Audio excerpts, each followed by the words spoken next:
নমস্কাৰ আপোনালোকক সকলোকে প্ৰথমতে চেনেলটোৰ নতুন ভিডিঅ'টো মাজলৈ স্বাগতম জনাইছোঁ। সো বন্ধুসকল আজিৰ ভিডিঅ'টোত আপোনালোকৰ মাজলৈ কোন ধৰণৰ জব ইনফৰমেশ্যনৰ বিষয় ভিডিঅ' লৈ অহা নাই। আপোনালোকক ভিডিঅ'টোত জনাম যে কিছুমান ইম্পৰ্টেণ্ট কুৱেশ্যনসমূহ ডিছকাছ কৰিম, কিছুমান যিটো আপোনালোকৰ পুলিচ ডিপাৰ্টমেণ্টত আহিছিল আৰু এইবিলাক কুৱেশ্যনছ আপোনালোকৰ আগন্তুক SI এক্সাম বা অসম পুলিচৰ যিসকলে ৰিটাৰ্ণ এক্সাম দিব তাৰ বাবে অতিকৈ ইম্পৰ্টেণ্ট হয়। তো ইয়াৰে যিটো প্ৰথম কুৱেশ্যন আছে এইটো আপোনালোকে চাওক, which temple was built during Salastambha dynasty. Salastambha সাম্ৰাজ্যৰ সময়ত কোনটো মন্দিৰ নিৰ্মাণ কৰা হৈছিল? অপশ্যনৰ ভিতৰত আপোনালোকৰ শুদ্ধ উত্তৰটো হ'ব ইয়াতে অপশ্যন নম্বৰ ডি, যিটো আপোনালোকৰ মহাভৈৰৱ, সেই মন্দিৰটো নিৰ্মাণ কৰা হৈছিল। নেক্সট যিটো আছে, which is called as peach garden of North East. North ইষ্টৰ যিটো আপোনালোকৰ উত্তৰ পূব ভাৰতৰ শান্তিৰ উদ্যান বুলি কোনখন ৰাজ্যক কোৱা হয়? ইয়াৰে ভিতৰত আপোনালোকৰ শুদ্ধ উত্তৰটো হ'ব অপশ্যন নম্বৰ এ, মিজোৰাম। নেক্সট আপোনালোকৰ যিটো আছে, গুৱাহাটীৰ যিখন শৰাইঘাট দলং আছে সেই দলংখন কিমান চনত নিৰ্মাণ কৰা হৈছিল? আৰু ইয়াতে অপশ্যনৰ ভিতৰত আপোনালোকৰ যিটো ইয়াতে চি নম্বৰ অপশ্যন আছে 1962, এইটো হ'ব কাৰেক্ট। নেক্সট আপোনালোকৰ যদি চাই 4 নম্বৰটো, যে বিশ্বকাপ ক্ৰিকেট টুৰ্ণামেণ্টত ভাৰতে পাকিস্তানক কিমানবাৰ হৰুৱাইছিল? এইটো আপোনালোকৰ অপশ্যন নম্বৰ বি, যে 7 বাৰ হৰুৱাইছিল। নেক্সট যিটো আছে চাওক, ইয়াতে অমৃতা প্ৰভা কাৰ জীয়ৰী আছিল যি কাশ্মীৰী ৰাজকুমাৰ মেঘবাহনৰ সৈতে বিয়া হৈছিল? ইয়াতে আপোনালোকৰ অপশ্যনৰ ভিতৰত অপশ্যন নম্বৰ ডি হ'ব বালা বৰ্মন। যদি আপোনালোকে 6 নম্বৰটো চাই যে ইষ্ট ইণ্ডিয়া কোম্পানী যিটো আছিলে আপোনালোকৰ কাছাৰী ৰাজ্য কাঢ়ি লৈছিল, কাৰণটো কি আছিল? সেই কাৰণটো আপোনালোকৰ অপশ্যনৰ ভিতৰত চাওক, ইয়াতে আপোনালোকে চালে গম পাব যে ইয়াতে ডি নম্বৰটো হ'ব ৰাইট, ডক্ট্ৰেইন অফ লেপ্সি। তাৰপিছত যদি আপোনালোকে চাই ইয়াতে কোনজন ইয়াতে খেলুৱৈক অৰ্জুন বঁটা, ইয়াতে খৈক বুলি দেখাইছে, কোনজন খেলুৱৈক অৰ্জুন বঁটা, দ্ৰোণাচাৰ্য বঁটা, ৰাজীৱ গান্ধী খেলৰত্ন আৰু পদ্মশ্ৰী সন্মান প্ৰদান কৰা হৈছিল? কুৱেশ্যন নম্বৰ 7ৰ আপোনালোকৰ অপশ্যন নম্বৰ চি হ'ব কাৰেক্ট, পুল্লেলা গোপীচান্দ। নেক্সট যদি আপোনালোকে চাই 8 নম্বৰ, প্ৰাক্তন ফুটবল খেলুৱৈ আৰু বৰ্তমান মণিপুৰৰ মুখ্যমন্ত্ৰী এন বীৰেন সিঙে কেন্দ্ৰীয় চৰকাৰৰ কোনটো সংস্থাৰ সেৱা আগবঢ়াইছে? এইটো আপোনালোকৰ এইটো যিটো কাৰেণ্ট এফেয়াৰ্ছৰ কুৱেশ্যন আছিলে সেই সময়ত এক্সাম যিটো লোৱা হৈছিলে, এই 2019ৰ কুৱেশ্যন হয় এইটো। তো আপোনালোকে চাওক ইয়াতে অপশ্যন নম্বৰ ইয়াতে বিটো হ'ব কাৰেক্ট, আছাম ৰাইফলছ, ইয়াতে অপশ্যন নম্বৰ আপোনালোকৰ 8ৰ বি নম্বৰটো হ'ব BSF। নেক্সট চাওক, হিমা দাসৰ উপনামটো কি হয়? এইটো সকলোৱে জানে আপোনালোকে, এইটো ধিং এক্সপ্ৰেছ হ'ব অপশ্যন নম্বৰ বি। নেক্সট যদি আপোনালোকে চাই 10 নম্বৰ, যে ভাৰতে আমাৰ কিমান চনত অলিম্পিকত অংশগ্ৰহণ আৰম্ভণি কৰিছিল? এইটো আপোনালোকে চাগে সকলোৱে জানে। চ' আপোনালোকে এইটো কাৰেক্ট এনচাৰটো হ'ব ইয়াৰ অপশ্যন নম্বৰ এ, 1900, 1900 চনৰ পৰা আৰম্ভ কৰিছিল অলিম্পিকত অংশগ্ৰহণ কৰাটো। তো ইয়াতে চাওক 11 নম্বৰটো, ব্যক্তিগতভাৱে অলিম্পিক কোনে স্বৰ্ণ পদক লাভ কৰিছিল? Who has won individual gold medal in Olympic games. তো 11 নম্বৰ ইয়াতে আপোনালোকৰ অপশ্যন নম্বৰ বিটো হ'ব কাৰেক্ট, অভিনৱ বিন্দ্ৰা, যিটো আপোনালোকৰ শ্বুটাৰ হয়। নেক্সট 12 নম্বৰ কুৱেশ্যনটো চাওক, MS ৱৰ্ডত মেইলিং লিষ্টক কি বুলি জনা যায়? In MS word the mailing list is known as. MS ৱৰ্ডত মেইলিং লিষ্টত আপোনালোকৰ ইয়াতে অপশ্যন নম্বৰ চিটো হ'ব কাৰেক্ট, ডাটা চ'ৰ্চ বুলি জনা যায়, অসমীয়াত যাক ডাটা সূত্ৰ বুলি কোৱা হয়। নেক্সট 13 নম্বৰ যিটো চাই আপোনালোকে 1 মেগাবাইটৰ সমকক্ষ প্ৰায় 1 মেগাবাইটৰ সমকক্ষ কিমান হ'ব?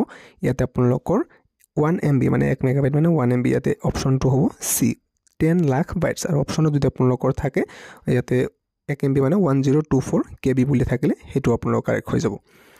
নেক্সট ইয়াতে when you are working on a document on PC where is the document temporarily stored। তুমি যেতিয়া কম্পিউটাৰত এটা নথিৰ ডকুমেণ্টৰ কাম কৰা তেতিয়া অস্থায়ীভাৱে ডকুমেণ্টটো ক'ত সংৰক্ষিত হয়? ইয়াতে 14 নম্বৰ অপশ্যনটো হ'ব ইয়াৰ ভিতৰত অপশ্যন নম্বৰ বি, ৰেমত ইয়াতে ষ্ট'ৰ হয়। তাৰপিছত 15 নম্বৰটো চাওক, যে স্প্ৰেডশ্বীটত কেনেকৈ তথ্য সংগঠিত হয়? ইয়াতে অপশ্যনৰ ভিতৰত যদি আপোনালোকে চাই চি নম্বৰটো হ'ব কাৰেক্ট, ৰ' এণ্ড কলম হিচাপে। নেক্সট চাওক, portrait and landscape R. Portrait ইয়াতে চিত্ৰ আৰু পৰিদৃশ্যটো কি? অপশ্যনৰ ভিতৰত যদি আপোনালোকে চাই এ নম্বৰটো হ'ব কাৰেক্ট, পেজ অৰিয়েণ্টেশ্যন। ইয়াতে যিটো কৈছে 17 নম্বৰ, which of the following is not a font style. ইয়াৰ ভিতৰত কোনটো ফণ্ট ষ্টাইল নহয়? তো ইয়াতে বি নম্বৰটো হ'ব কাৰেক্ট, ছুপাৰ স্ক্ৰিপ্ট। ছুপাৰ স্ক্ৰিপ্টটো আপোনালোকৰ ফণ্ট ষ্টাইল নহয়, বাকী ইয়াতে ইটালিক্সত এইটো ফণ্ট ষ্টাইল হয় বা ৰেগুলাৰটো ফণ্ট ষ্টাইল হয়, বা বোল্ডটো যে বোল্ড কৰে সেইটো আপোনালোকৰ ফণ্টৰ এটা ষ্টাইলে হয়। সো বন্ধুসকল এই ভিডিওটো যেহেতু আপোনালোকক আজি জাষ্ট জিকেৰ পোৰ্চনকেইটা আলোচনা কৰিম তো নেক্সট আমি ডাইৰেক্টলি 52 নম্বৰ কুৱেশ্যনটো চাম তো চাওক ইয়াতে the planet nearest to sun is মানে সূৰ্যৰ আটাইতকৈ ওচৰত থকা গ্ৰহটো কি হয় আমি সকলোৱে জানো ছলাৰ ছিষ্টেমৰ প্ৰথমতে বুধ শুক্ৰ পৃথিৱী মংগল বৃহস্পতি শনি এনেকৈ 8টা গ্ৰহ আছে তো সূৰ্যৰ প্ৰথমটো হ'ব বুধ অপশ্যন নম্বৰ সি 52 হ'ব কাৰেক্ট এনসাৰ নেক্সট আছে কোনটো গ্ৰহৰ পৰা সেউজীয়া পোহৰ নিৰ্গত হয় মানে ইয়াতে কৈছে which planet emits the green light এটো হয়তো আপোনালোক সকলোৱে জানে ইয়াতে 53 নম্বৰৰ বি নম্বৰটো হ'ব অপশ্যন কাৰেক্ট ইয়াতে অপশ্যনটো যেটো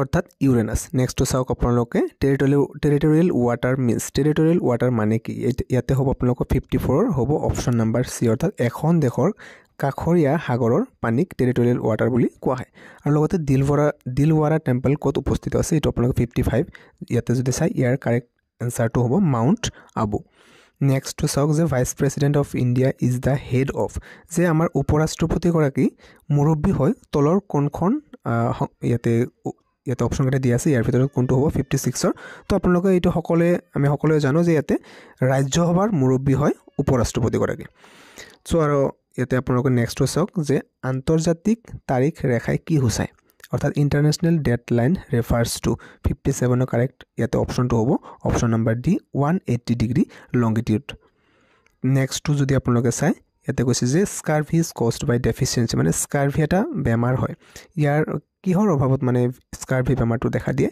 এটো হয় ভিটামিন সিৰ অভাৱত নেক্সট টু চাওক যে ইয়াতে তেজৰ দ্বাৰা বেছিভাগ অক্সিজেন পৰিবাহিত হৈ এটা অপশ্যন কেটা দিয়া আছে এইকেটাৰ ভিতৰত কাৰেক্ট অপশ্যনটো হ'ব অপশ্যন নম্বৰ সি হিমোগ্লোবিনত সংযুক্ত হয় তেজৰ দ্বাৰা বেছিভাগ অক্সিজেন তো ইয়াতে অপশ্যন নম্বৰ সিটো হ'ব কাৰেক্ট নেক্সট যদি আপোনালোকে চাই যে 60 নম্বৰ ইয়াতে আইসোটোপ হৈছে এটা উপাদানৰে গঠিত পৰমাণু জীৱৰ আছে বিভিন্ন কি হয় আইসোটোপবোৰ ইয়াত আপোনালোকে 60 নম্বৰৰ কাৰেক্ট হ'ব এই অপশ্যনটো হ'ব 1 যে নিউট্ৰনৰ সংখ্যা নাম্বাৰ অফ নিউট্ৰনছ নেক্সট 61 নম্বৰ কোৱেশ্যনটো চাওক জিনছ আৰ ডেছক্ৰাইব বেস্ট বাই মানে ইয়াতে জিনৰ উৎকৃষ্ট বৰ্ণনা কাৰ দ্বাৰা কৰা হৈছে ইয়াতে আপোনালোকে চাওক 61 ৰ কাৰেক্ট অপশ্যনটো হ'ব D long double chains of nucleic acid যে দীঘল হয় আৰু লগতে ডাবল চেইন হয় নিউক্লিক এসিডৰ আৰু ইয়াতে আপোনালোকক জিনৰ কথাই কোৱা হৈছে 62 নম্বৰ যদি চাই এটো কৈছে ring of fire means ring of fire মানে কি এটো অপশ্যনটো হ'ব আপোনালোকৰ অপশ্যন নম্বৰ এ অৰ্থাৎ কোৱা হৈছে যে সাৰ্কাম পেসিফিক বেল্ট তো 62 অপশ্যনটো অপশ্যন নম্বৰ এটো হ'ব কাৰেক্ট 63 নম্বৰ যদি চাই আপোনালোকৰ লৰ্ড বুদ্ধাছ অৰিজিনেল নেম ওয়াজ ভগৱান বুদ্ধৰ প্ৰকৃত নাম কি আছিল এটা আমি সকলোৱে জানো গতিকে এইটো হ'ব option number B Siddhartha next আছে আপোনালোকৰ চাওক লিভিং হিষ্ট্ৰী নামৰ ইয়াতে আত্মজীৱনী যিখন আছে এইখন কোন গৰাকী ব্যক্তিৰ আছিল অপশ্যনৰ এ বি সি ডিৰ পৰা আপোনালোকে চাওক 64 অপশ্যন নম্বৰটো হ'ব ডি অৰ্থাৎ হিলাৰী ক্লিন্টনৰ যেটো আপোনালোকৰ আত্মজীৱনীখন ইয়াৰ এখেতৰ আত্মজীৱনীৰ নাম আছিল লিভিং হিষ্ট্ৰী নেক্সট চাওক ভাৰতীয় অৰ্থনীতি কি হয় 65 ৰ অপশ্যন নম্বৰ সি টো হ'ব কাৰেক্ট যে মিক্সড অৰ্থাৎ মিশ্ৰ অৰ্থনীতি হয় এটো আপোনালোকৰ ভাৰতীয় অৰ্থনীতি নেক্সট চাওক 66 নম্বৰ নেশনাল ষ্টক এক্সচেঞ্জ ক'ত অৱস্থিত হয় তো 66 ৰ বি নম্বৰটো হ'ব কাৰেক্ট নেশনাল ষ্টক এক্সচেঞ্জ এটো মুম্বাইত অৱস্থিত অসমীয়া ভাষাৰ প্ৰথম আলোচনী কোনখন হয় ইয়াতে আপোনালোক অপশ্যন নম্বৰ সি টো হ'ব কাৰেক্ট কাৰণ অৰুণোদয় হয় প্ৰথম আলোচনী অসমীয়া ভাষাৰ মানুহৰ ৰাজনৈতিক প্ৰাণী বুলি কোনে কৈছিল who said man is political animal তো 68 ৰ অপশ্যন নম্বৰ ডি হ'ব কাৰেক্ট কাৰণ এৰিষ্টটলে কৈছিল যে মানুহ ৰাজনৈতিক প্ৰাণী শিশু সাহিত্যিক কৃতি হয় ইয়াতে অপশ্যনৰ ভিতৰত আপোনালোকে কক যে শিশু সাহিত্যিক কৃতি কোন গৰাকী হয় তো 69 ৰ সি হয় ৰবীন্দ্ৰনাথ ঠাকুৰ নেক্সট 70 নম্বৰটো চাওক আহোম সাম্ৰাজ্যৰ দিনত মুদ্ৰাৰ আকৃতি কেনেকুৱা ধৰণৰ আছিল তো এটো আমি সকলোৱে জানো আহোম ৰজাৰ দিনত মুদ্ৰাৰ আকৃতিটো অষ্টভুজাকাৰ আকৃতিৰ আছিল অৰ্থাৎ যাক অক্টাগোনাল বুলি কোৱা হয় তো 70 ৰ কাৰেক্ট অপশ্যনটো হ'ব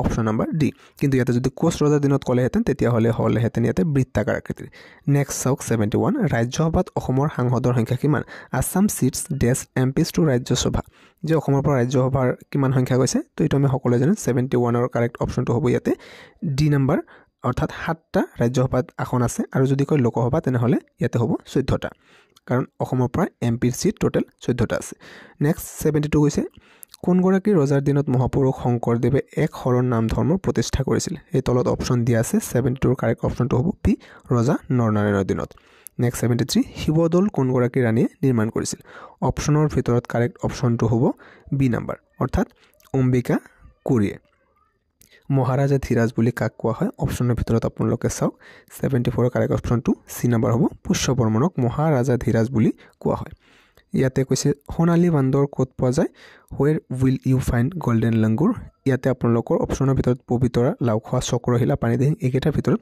অপশ্যন নম্বৰ সিটো হ'ব কাৰেক্ট কিয়নো চক্ৰশিলা অভয়াৰণ্যত গোল্ডেন লংগুৰ পোৱা যায় সো এই কোৱেশ্চন কেইটা আগন্তুক এক্সামৰ কাৰণে ইয়াৰ ওপৰত আপোনালোকৰ এক্সাম পইণ্ট অফ ভিউৰ পৰা বহুতো ইম্পৰ্টেণ্ট হয় আগন্তুক এছআই এক্সামৰ যিসকল দিবলৈ গৈ আছে বা অসম পুলিচৰ বিভিন্ন ৰিটেন যিটো আপোনালোকৰ ৰিটেন এক্সাম হ'ব তাতে তেওঁলোকে এপিয়াৰ কৰিবলৈ গৈ আছে বহুত ইম্পৰ্টেণ্ট হয় গতিকে এইটোৱে আছিল আপোনালোকক আজি ভিডিঅ'টোত জনালোঁ ভিডিঅ'টো যদি ভাল পাইছে লাইক এটা কৰি ৰাখিব নিশ্চয়কৈ আপোনালোকক নতুন এটা ভিডিঅ'ৰ সৈতে লগ পাম যিসকল নতুনকৈ আহিছে চেনেলটো ছাবস্ক্ৰাইব কৰি ৰাখিব পাৰে আজিলৈ মানে সামৰিছোঁ ধন্যবাদ